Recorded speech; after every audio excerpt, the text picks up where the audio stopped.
There are some things which we have to endure life. ऐसी कुछ बातें होती हैं जिन्हें हमें जीवन भर सहते रहना पड़ता है। We try our best to change the thing. हम उन्हें बदलने की अपनी सबसे उत्तम कोशिश करते हैं। We do our best to change the circumstances. हम परिस्थिति बदलने के लिए सबसे उत्तम कोशिश करते हैं। We suffer much in trying to change people, हम लोगों को बदलने में बहुत दुख उठाते हैं, but nothing works. लेकिन कुछ काम नहीं करता। Sometimes the permanent damage that have happened puts us in a situation of despair and despondency. और कई बार जो हमेशा का जो नुकसान हुआ है, हानि हुई है, वो हमें ऐसी व्याकुलता में और ऐसी परेशानी में लेकर आता है। In this circumstance, how to live on, ऐसी परिस्थिति में कैसे जीवन जिए, how to move ahead. कैसे आगे बढ़े, I will show you the way. मैं आपको मार्ग बताऊंगा।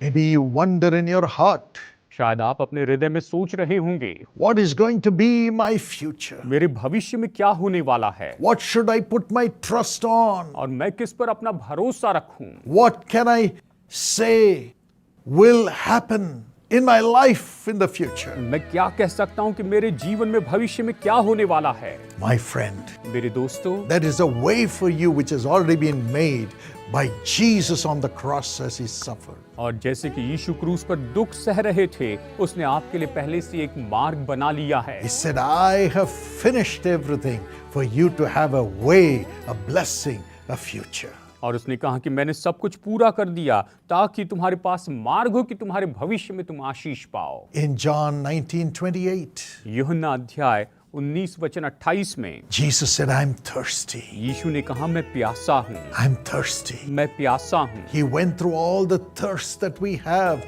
concerning our future. हमारे भविष्य के बारे में हमारे अंदर जो भी प्यास होती है, उन सब में से वो होकर गए। You may say, I'm thirsty in my life because I don't have a job. शायद आप ये कह रहे होंगे कि मैं अपने जीवन में प्यासा हूँ क्योंकि मेरे पास कोई नौकरी नहीं I'm है। thirsty in my life because I'm not married. मैं अपने जीवन में प्यासा हूँ क्योंकि मेरी शादी नहीं हुई I'm है। thirsty without any hope about my future. मैं प्यासा हूँ क्योंकि मेरे पास मेरे भविष्य के लिए कोई भी आशा नहीं है, Because my career has come to an end. क्योंकि मेरा करियर तो बिल्कुल खत्म हो गया है। I'm thirsty because in my family life I don't have a child. मैं प्यासा हूँ क्योंकि मेरे पारिवारिक जीवन में मुझे कोई संतान नहीं है। Thirsty because I don't have love in my relationship, love in my family. मैं प्यासा हूँ क्योंकि मेरे संबंध में, मेरे परिवार में कोई प्रेम नहीं है। I'm thirsty because I'm not seeing any fruit of miracles and returns in my ministry. मैं तो प्यासा हूँ क्योंकि मैं प्यासा हूँ क्योंकि मैं अपनी सेवकाई में कोई चमत्कार और कोई बदले में कुछ आता हुआ नहीं देख पा रहा हूँ। Jesus went through that thirst. यीशु इस प्यास में से होकर गए हैं। He received the drink उसने उस कटोरे को ले and लिया he said, it is finished. और उसने कहा ये पूरा हुआ। It is finished. उसने कहा ये पूरा हुआ। Yes, I will fulfill the promise for you, my son, my daughter. उसने कहा, हाँ मेरे बेटे, मेरी बेटी, मैं तुम्हारे लिए इस प्रतिज्ञा को पूरी करूंगा। I will satisfy your thirst. मैं तुम्हारी प्यास को तृप्त करूंगा। Heaven and earth may pass away, आकाश और पृथ्वी टल जाएगी, but my word shall not pass away from you. लेकिन मेरा वचन तुमसे कभी नहीं टलेगा। Every promise of God will be yea and amen. परमेश्वर की हर एक प्रतिज्ञा हाँ और आमीन में पूरी होगी। Yes, Jesus went through the suffering on the cross to fulfill every promise in your life. हाँ, यीशु क्रूस के उस दुखों में से होकर गए ताकि आपके जीवन में हर एक प्रतिज्ञा को पूरी कर दे। One promise is found in Exodus 15:26. और एक प्रतिज्ञा तो निर्गमन 15:26 में पाई जाती है। I am the Lord who heals you. मैं तुम्हें चंगाई देने वाला परमेश्वर हूँ। The Bible says in Matthew 8:17, मत्ती 8:17 में बाइबल कहती है, He took our sicknesses upon himself. उसने हमारी बीमारियों को अपने ऊपर ले लिया। He carried our weaknesses. उसने हमारी कमजोरियों को उठा लिया। And by his stripes we are healed. और उसने जो कोड़े खाए उससे हम चंगे हुए हैं। Jesus was wounded and allowed himself to be wounded, और यीशु वहां पर जख्मी हुए और उसने खुद को जख्मी करने के लिए उन्हें अनुमति दी, so that through his wounds he can heal you and me. ताकि अपने जख्मों के द्वारा वो आपको और मुझे चंगाई दे सके। That's why he was wounded on the cross, to bring a solution for your sickness to be healed. और इसीलिए वो क्रूस पर जख्मी हुए ताकि आपकी बीमारी की चंगाई के लिए वो हल लेकर आ सके। He says, I am the Lord who heals you. वो कहते हैं कि मैं तुम्हें चंगाई देने वाला परमेश्वर हूँ। I have paid the price on the cross. मैंने क्रूस पर दाम चुकाया है। I have the power to heal you. मेरे पास तुम्हें चंगाई देने की सामर्थ है। There was a father who was struggling with his daughter who was having allergy for fish. एक पिता थे जिनकी बेटी को मछली से एलर्जी थी। If she eats fish, her whole body will swell and she would suffer for long. अगर वो किसी तरह से मछली खाती तो पूरे शरीर में सूजन आती और वो बहुत दुख उठाती थी। As a child, she would cry and crave for fish. और बचपन में तो वो उस मछली के लिए रोती थी कि उसे मछली दी जाए खाने के लिए। The father would cry. और पिता भी रोता था। But one day, लेकिन एक दिन he heard the word. उन्होंने ये वचन सुना। According to Exodus 23:25, और निर्गमन 23:25 के अनुसार the Lord said, I will bless your bread and water.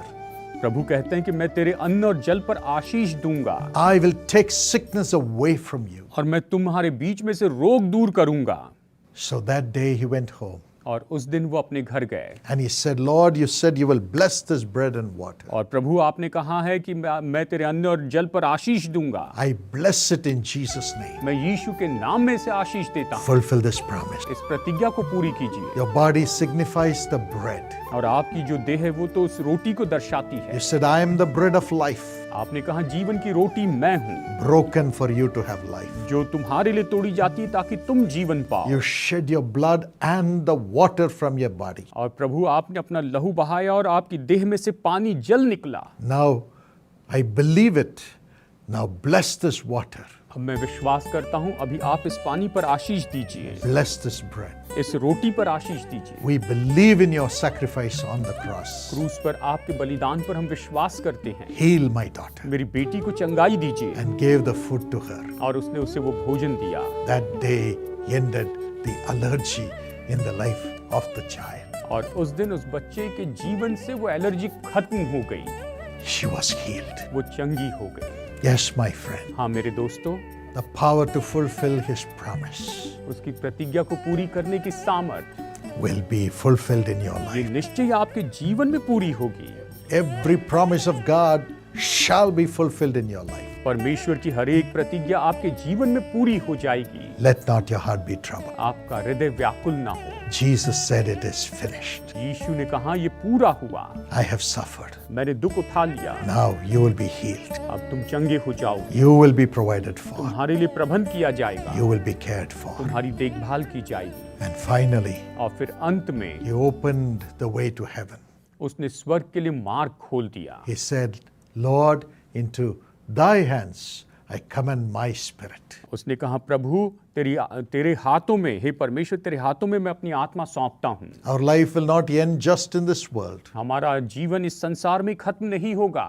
We have to go to heaven. हमें स्वर्ग में जाना होगा। After we die, we have to go to heaven or hell. हमें मरने के बाद एक तो स्वर्ग में जाना होगा या फिर नरक में। But Jesus showed his power to open heaven for us. लेकिन यीशु ने अपनी सामर्थ दिखाई कि हमारे लिए वो स्वर्ग खोल दे। He will open heaven for you वो आपके लिए स्वर्ग खोल देंगे। as you commend your life into his hand. जैसे आप अपना जीवन उसके हाथों में सौंपते हैं, He will fulfill the promise. वो प्रतिज्ञा पूरी करेंगे। He says, I am going away, उसने कहा कि मैं तो जा रहा हूँ, but I will come back to take you. लेकिन तुम्हें लेने के लिए मैं वापस आऊंगा। I will prepare a place for you in heaven and come and take you. मैं स्वर्ग में तुम्हारे लिए जगह तैयार करूंगा, फिर आकर तुम्हें ले जाऊंगा। I will bring you to the place which I have prepared for you. मैं तुम्हें उस जगह पर ले जाऊंगा जो मैंने तुम्हारे लिए तैयार की है। Our Daddy, our Heavenly Father, the Lord Jesus, has prepared heaven for us. हमारे पिता, हमारे स्वर्गीय पिता और प्रभु यीशु मसीह ने वहां पर हमारे लिए जगह तैयार की है। This is the promise He has provided for us through His suffering on the cross. यही तो वो प्रतिज्ञा है जो उसने हमारे लिए दी है, जो क्रूस पर उसने पूरी की। The cross is the power of God for us, क्रूस तो हमारे लिए परमेश्वर की सामर्थ है, for this world. इस संसार के लिए and the world to come. और आने वाले संसार के लिए। There is hope in Jesus. यीशु मसीह में आशा है। God bless you with this grace. परमेश्वर इस अनुग्रह से आपको आशीष दे। Let's continue to praise the Lord. आइए निरंतर हम परमेश्वर की स्तुति करते जाएं। Honor him for his sacrifice on the cross. क्रूस पर उसके बलिदान के लिए उसका आदर कीजिए। It is not unto death. ये मृत्यु के लिए नहीं था, It is for life ये तो जीवन के लिए था, that Jesus endured the cross. जो यीशु ने ये क्रूस सह लिया For us to enjoy the power of his suffering on the cross. ताकि क्रूस पर उसके दुखों की सामत का हम आनंद उठाएं। Every promise of God will be fulfilled in your life from today, आज से परमेश्वर की हर एक प्रतिज्ञा आपके जीवन में पूरी होगी, including going to heaven. यहाँ तक कि स्वर्ग में जाने की भी। Shall we praise God for this great hope and praise him for his love for us? और आइए इस महान आशा के लिए और इसका महान प्रेम जो हमारे लिए, उसके लिए परमेश्वर की स्तुति करें। Shall we pray? आइए प्रार्थना करते हैं। Loving Heavenly Father, प्रेमी स्वर्गीय पिता, thank you, Lord, for opening heaven for us. प्रभु हमारे लिए स्वर्ग खोल दिया, इसलिए धन्यवाद करते हैं। Thank you, Jesus. धन्यवाद यीशु, Thank you, Holy Spirit. धन्यवाद पवित्र आत्मा, Thank you, Lord. धन्यवाद प्रभु। I pray हम प्रार्थना that करते हैं every promise that you have given कि आपने दी हुई हर एक प्रतिज्ञा will be fulfilled in the life of your children. ये आपके जीवन में पूरी हो जाए। Every promise for this world, इस संसार के लिए हर एक प्रतिज्ञा, every promise for heaven, हर एक प्रतिज्ञा जो स्वर्ग के लिए है, let it come into the lives of your children. प्रभु ये आपके संतानों के जीवन में आ जाए। Let them enjoy, ये आनंद उठाए, enjoy, इसका आनंद उठाए, enjoy. इसका आनंद उठाए। Thank you, Lord. धन्यवाद प्रभु, We give you all the glory. हम आपको सारी महिमा देते हैं। We commend ourselves to you and we kiss your wounds and praise you. हम अपने आप को आपके हाथ में सौंपते हैं, आपके जख्मों को चूमते और आपकी स्तुति करते हैं। In Jesus' name, यीशु के नाम में amen. Amen. God bless you. परमेश्वर आपको आशीष दे। Thank God for Jesus. यीशु के लिए परमेश्वर का धन्यवाद। He is with you वो आपके साथ है as the risen Lord. और जी उठे प्रभु के रूप में।